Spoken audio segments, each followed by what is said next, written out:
Hi, and welcome to another episode of Empire Building. Today, we're going to talk about that it's never too late. I'm Sarah Reynolds. And I'm Wendy Papazan. I'm Seychelle Van Poole. And we have a very special guest with us here today. Very. Yes. Very. We have the amazing Sarita Dua. She's a woman of the world. She has traveled globally all over the world. She has a fantastic business that is not only a really strong business in real estate in Portland, Oregon, but it's also highly profitable and growing and flourishing. She also happens to be finishing up her MBA. At MIT. At MIT, no big deal. And also, it happens to be dual coasts, which doesn't provide any challenges at all, I would imagine. And word on the streets is she's selling the Ritz. Yes. She is also representing exclusively the Ritz in Portland. It's first foray into Portland.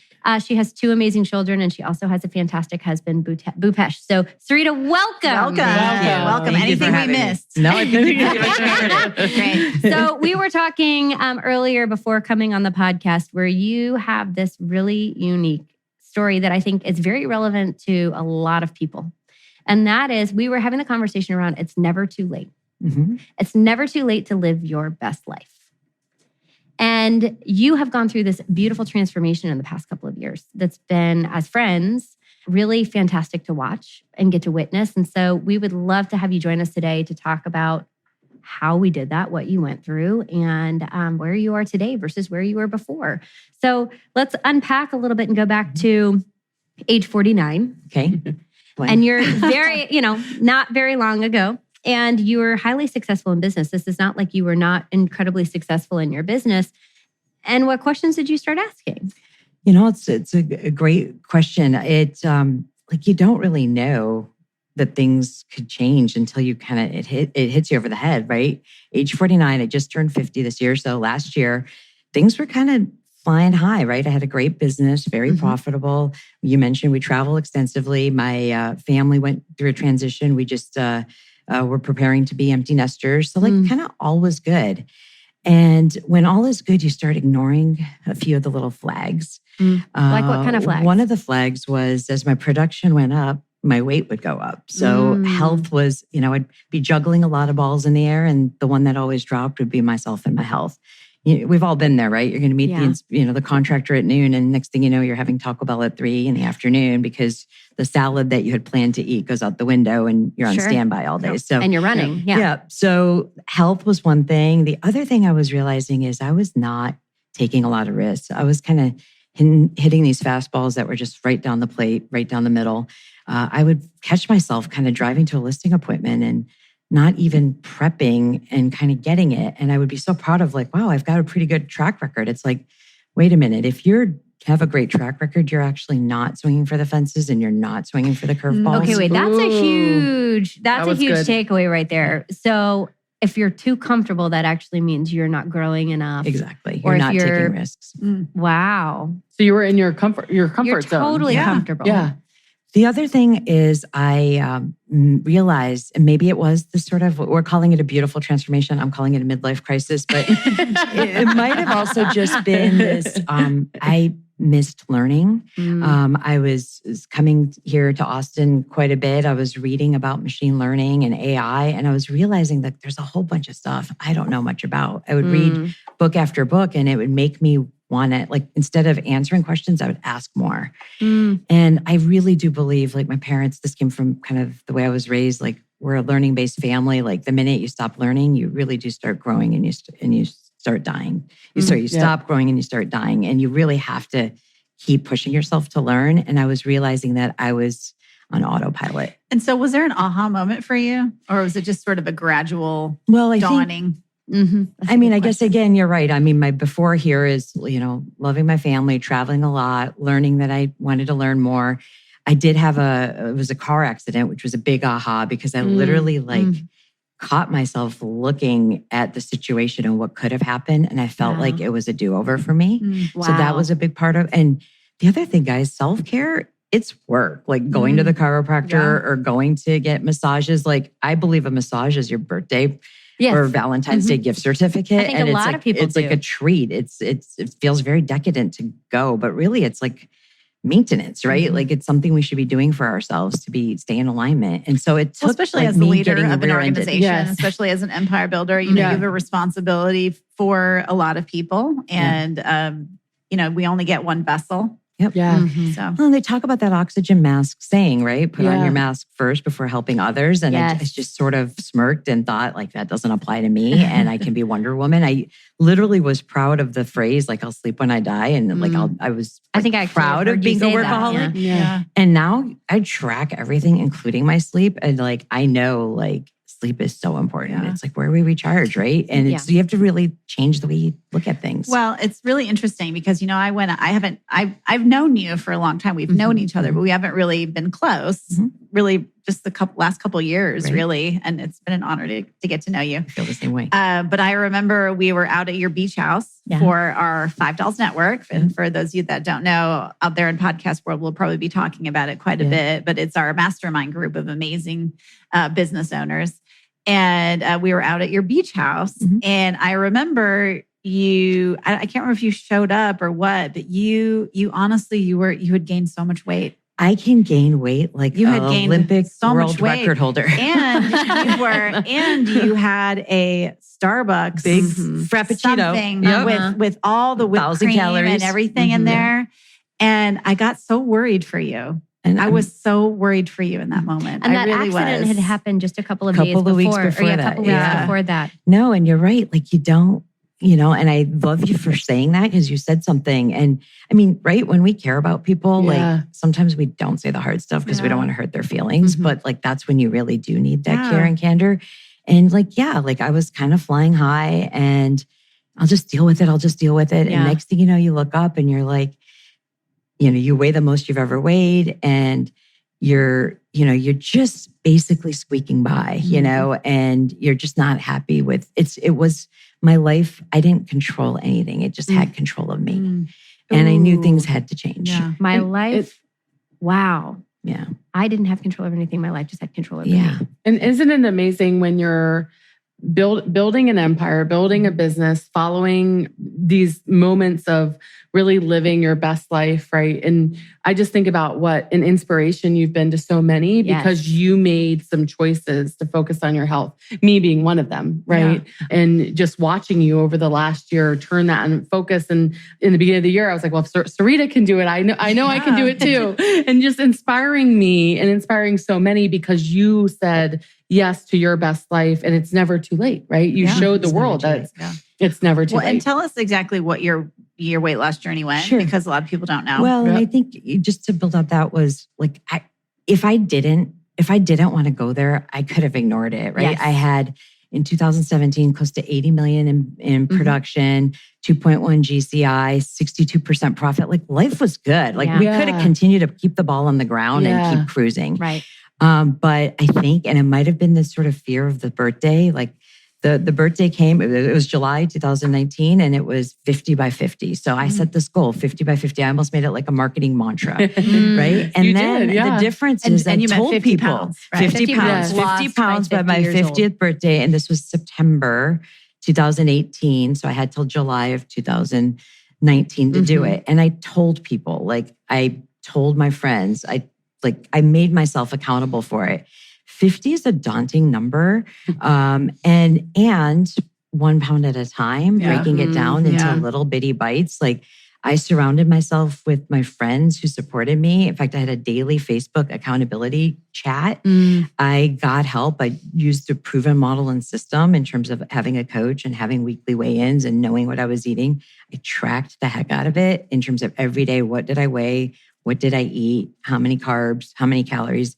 And I actually ended up losing 71 instead of 50 by my Amazing. birthday. Blew right past Well, the and 50. the big aha is once 50 got there, it really wasn't as scary. I think it was this idea of, am I living my best life? And if no, what am I going to do about it? Once you get there, you were like, I'm grateful for every spin around the sun, I really, who am I to like make 50 a big deal? Really, like, I feel like I'm just getting started. Yeah. I have more energy. And I think I could have said, well, I've never lost weight and kept it off. Like, why would this time be different? Or I've never, who goes back to school at age 49? Like, it could have been just, again, like keep coasting, find a retirement plan and we could eke it out. But I just, at some point you just put your foot down and you're like, not anymore. I'm not going to do this anymore. And tell us about your empire, because your empire suffered a little bit. Right? Sure. Yeah. My empire is, I have, my empire, like it first started with my love for travel, right? Like I have a small but mighty team. I have 3 buyer's agents, a transaction coordinator, and a listing manager.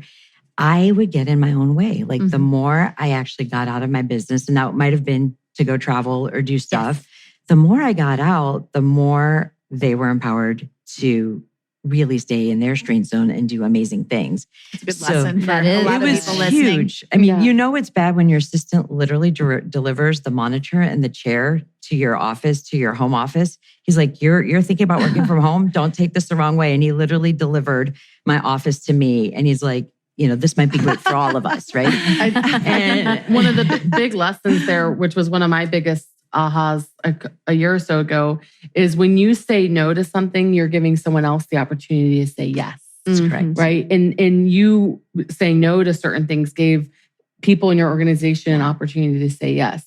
And you create more opportunity in your empire when you're doing that, right? Yeah. And it's a process, right? At the beginning, we checked in a lot. We synced a lot. They had to be honest, I had some trust issues. They had to earn the trust, let it go. But now we're to the point where whether I'm at MIT in Cambridge or I'm at on-site at the Ritz-Carlton, or if I'm at my home office or if I'm on a plane, we're all so used to being in our strength zone that it doesn't matter where I am. So that took some trust. Do you feel like the physicality of going to MIT forced you to get more comfortable with that? Because there was a period of time when you were at school that you physically couldn't intervene? It helps when you're on an aluminum tube, because there really is no signal. Like the world, these things are like bigger than you, right? But I think MIT helped. But prior to that, I think a lot of the changes happened just right before that. I think if it didn't, I may not have gone for it. But MIT helped because it really forces you to say, what's the big picture? What's the strategic things that need to happen? What's the tactical? And do I need to be in the tactical? Do I do the tactical the best? Well? No, I don't. I don't. So it forces you to, it's a great reminder of stop. That's a really good lesson too on asking where, Sarah loves strengths finders, and it's am I in my strength zone? Am I doing what I naturally and easily and effortlessly do the best? And if I'm not, who can I create an opportunity for that can go do that, right? Yeah, because our people see that. They're like, you know what? You're just not that good at it. Yeah. And you have control issues. Yeah. And you should just hand that over to me and I'll take care of it. And you are right to some extent. When you're in class, you can't answer the phone. You're just not available, right? Yeah. Unless someone's hair's on fire, right? Don't call me, figure it out. And so that did force that next level of even if I was traveling or whatever, I was still always available. Right. And now it's I'm not, right? And the other thing is I kind of foolishly said, I'm going to go to MIT, but I'm not really going to change anything. I love real estate. We remember hearing I just that. want to grow. The truth is you can't not change, right? You're just, it's you see light. You can't unsee it, right? The models, the systems, the way you look at things, it really causes you to just think differently. And so all of a sudden I went to not change. And next thing you know, I've changed my job. I've changed my business and I'm definitely going to scale both areas, but it's just been really eye-opening. So what's next for you? So we talked about a little bit about the before. The after now is my biggest challenge is I'm a filler, whatever bucket I have, I fill it, right? So let's call it 25 to 30 hours a week, the MIT thing. And I just kind of keep quiet about it because no one in my family thought it was a great idea. So I can't complain. But when I get these 30 hours back, it's very easy to say yes to whatever question comes up. Do you want to do this project? Do you want to work on this initiative? Do you want to join a board?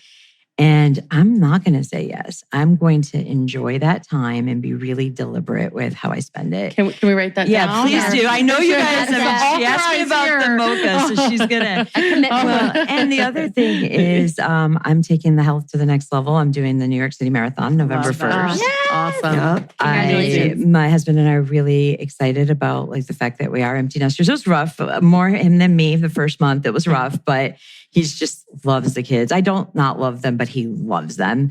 And now, he texted me the other day, when do they go back to school? So we're both on the same page and having fun.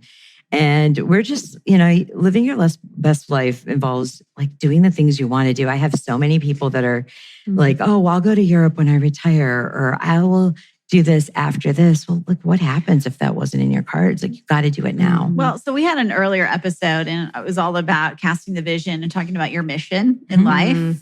And so I'm just curious, do you have a mission statement for yourself? Do you know what that is, Sarita?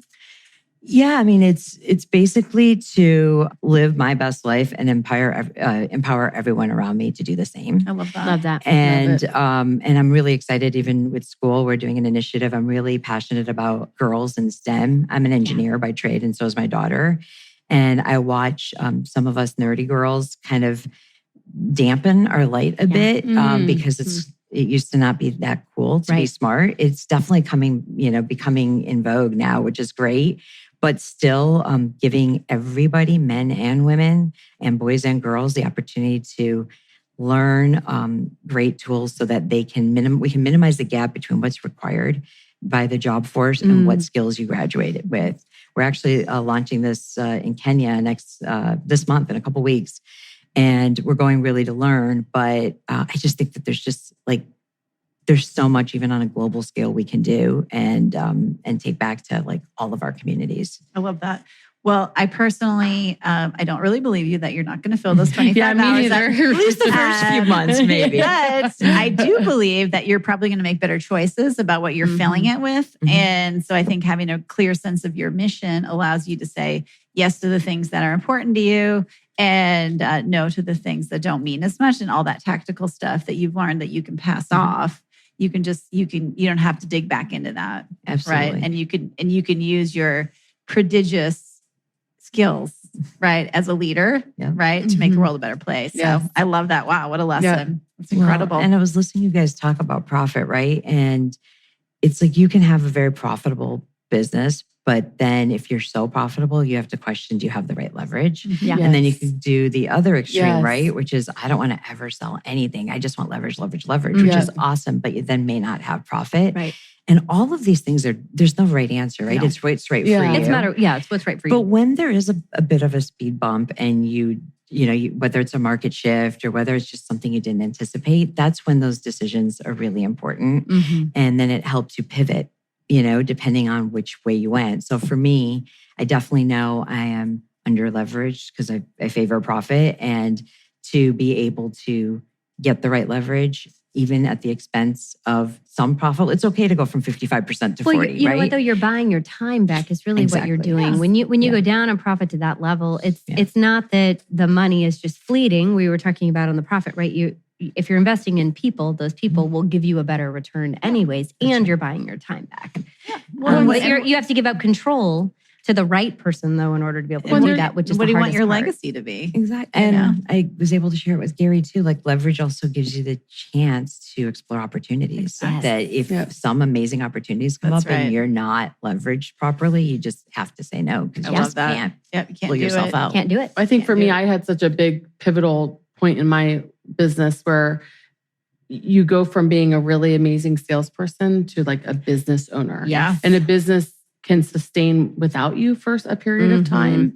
And so it's like finding out what type of business you want to have and where your role fits in, and then creating the leverage around that to where at times you can step away, which I mean, that's what you've done, right? Through all of this, and focus on MIT and other things and see it grow. Yeah. Well, and what I love is that everybody has the opportunity in their business to keep the jobs that they like. Yes. Right. Yes. As you guys, there's no right or wrong answer for what you do on a daily basis, except, you have to keep your foot on the gas pedal in terms of growth. Yes. Right. And you have to keep your eye on the numbers, and you have to be a leader. But all the other tactical stuff that you're doing every day can be your choice. Yeah. Right. Absolutely. Can definitely be your choice. If Sarita wants to go sell for $6 million Ritz condos, I'll do that. Yes, absolutely. Yeah. And I challenge I'm just a little jealous. I challenge you guys and myself. Like, we just are so addicted to these little devices, right? And like when you say like, what's going to happen, and are you really going to say no? I think I challenge all of us to be present. Yeah. Right. It's very easy to like fill the bucket, like I said, and just to be present. The topic today about like having it be never too late. I mean, the logical question ends up being, do you have regrets? Do you wish you focused on your health earlier? Do you wish you maybe went to MIT when you were 35 or 40? Our average age is 41. Awesome. The answer is I have no regrets, right? Like it is never too late, and you are the sum of all your experiences. So instead of looking backwards going, well, I should have done it sooner, it's just like, do it now. Yeah. Right? Just do it now. Mm-hmm. Well, I mean, a lot of people start their businesses much later in life. You know, I was 38 before I really found my mission and started my business. Yeah. And age is an attitude, right? Yeah. It says the 50-year-old. I mean, it is. The youngest person I know is now 83. Yeah. And he could run circles around all of us. Yeah. Well, this has been awesome. A lot of gold nuggets for me. The biggest one that I heard you say is just when you get comfortable, that's when you should be afraid. Yeah. Right? Not afraid, but that means that you're not changing, you're not growing. You should never be in a position where, I get every listing, I get every person to join my team. If you're doing that, that means you're not growing and you're not putting yourself in some uncomfortable position. Yeah. It's staying safe. Exactly. And I love that you forced your decisions that you made forced you to make a change.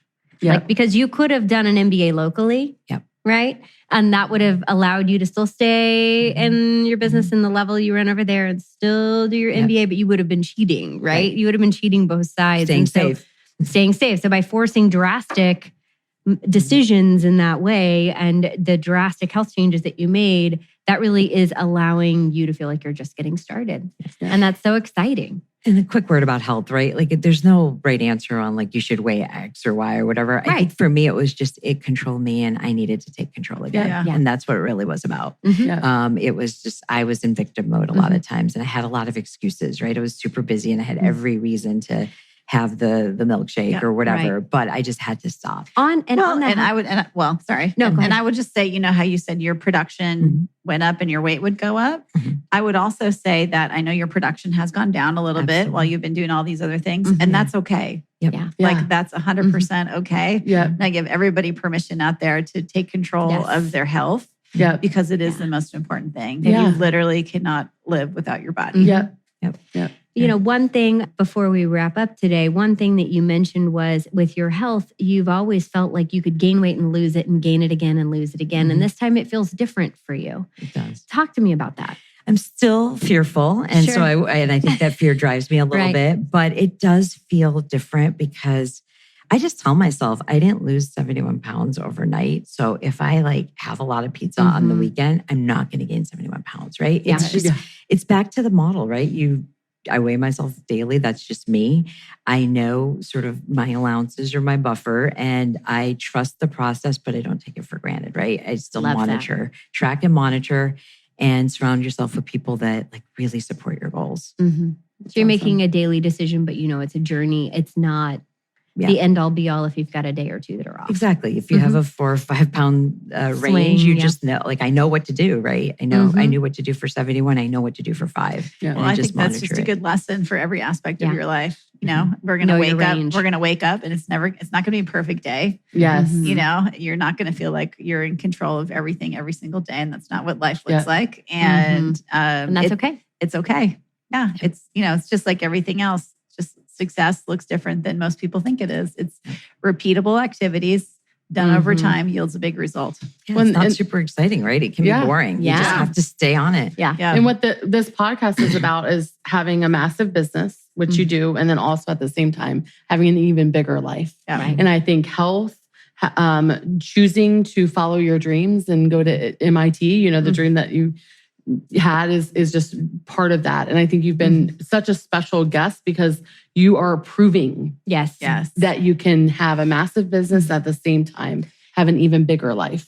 And you're doing it without sacrificing your kids' relationships. You're doing it without sacrificing your marriage. You are, seems like you're having a renaissance in your marriage. You really are. Media. Seriously. You're dating not just not sacrificing. It's like you're dating hashtag goals. again. I know. We're like, we want to be with you. Exactly. Matt always has this big grin on his face. I know. I was going to love that he was part of this podcast. He is such a big part of your life, though. And we all feel like we get to be a part of your family and your relationship, though, because you are so inclusive and you're so intentional about how you stack those relationships up. And you don't do it at the sacrifice of the other dreams and goals that you have. And I really admire you for that, because I think a lot of us, like we were talking about before on an earlier episode where Wendy was talking about a woman that had come and was just bawling because she was saying yes to everything but her family, right? And her husband.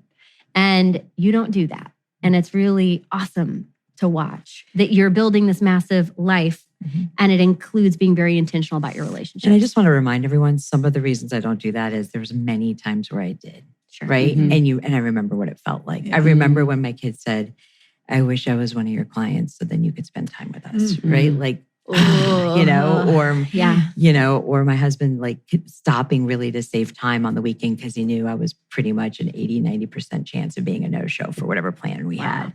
So there was some tough lessons that made me cherish it so much more. I'm not saying we have to learn the hard way, like hopefully we all don't, but like I've been there when I did the bad things, and it just you have that you don't want to go trigger back. moment where you're like, I'm not doing this anymore. I'm done. Well, and people don't have to learn the hard way if they continue to tune in to our podcast, Empire Building. Now, before we go, Sarita, you're such an inspiration. Where can people find you?